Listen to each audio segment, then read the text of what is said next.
কত আযাবের আয়াত যায়, কত জান্নাতের সুন্দর বর্ণনা চলে যায়, কিন্তু যিনি পড়ায় উনিও কান্দে না, আমরাও কান্দি না, ঠিক কিনা?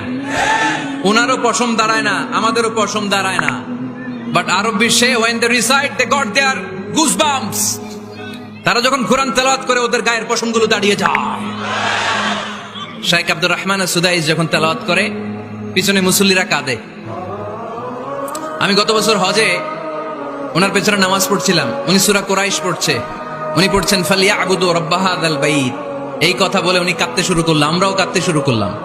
কারণ এই আয়াতের অর্থ হচ্ছে ফালিয়াবুদু লিইলাফি কুরাইশিন ইলাফিহিম রিহলাতাশ শিতাই ওয়াস সাইফ।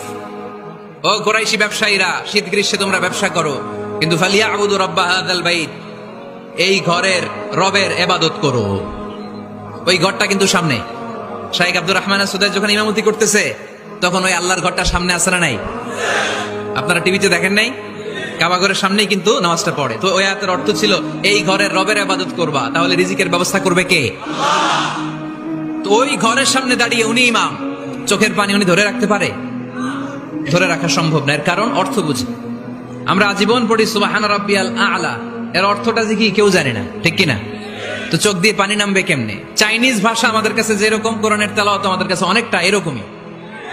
চাইনিজ ভাষার অর্থ জানি না, কোরআনের আয়াতের অর্থ জানি, কিন্তু এই কথা বললে কি আল্লাহ আমাদেরকে ছাড়বে? No excuse will be granted that day. সেদিন আল্লাহ কোনো এক্সকিউজ গ্রহণ করবে না। অনেক হিন্দু মুসলমান হয়, এরপরে তারা কোরআন বোঝে, আল্লাহ বলবে হিন্দু হয়ে পারলো, তুই পারলি না কেন? জোরে বলেন ঠিক কিনা? এজন্য অর্থ বোঝার চেষ্টা করতে হবে। যে ব্যক্তি ইসলামকে রেখে দিয়ে অন্য কিছু তালাশ করে, যে ব্যক্তি ইসলামকে বাদ দিয়ে অন্য কোথাও শান্তি খুঁজে, যে ব্যক্তি ইসলামকে বাদ দিয়ে অন্য কোথাও সমাধান খুঁজে, তার থেকে আল্লাহ কিছুই কবুল করবে ফালা ইউকবালা মিনহু, কিছুই কবুল হবে না তার। ইসলাম ছাড়া অন্য মতাদর্শে যে সুখ খুঁজে বেড়ায়, তার থেকে আল্লাহ কিছুই কবুল করবে না। ওয়া হুয়া ফিল আখিরাতি মিনাল খাসিরিন, আর সে হবে আখিরাতে হাই হাই কোম্পানির ম্যানেজার। কোন কোম্পানি? খাসিরিন, ক্ষতিগ্রস্তদের মধ্যে সে শামিল হয়ে যাবে, হাই হাই করবে, কিছুই কবুল হবে না।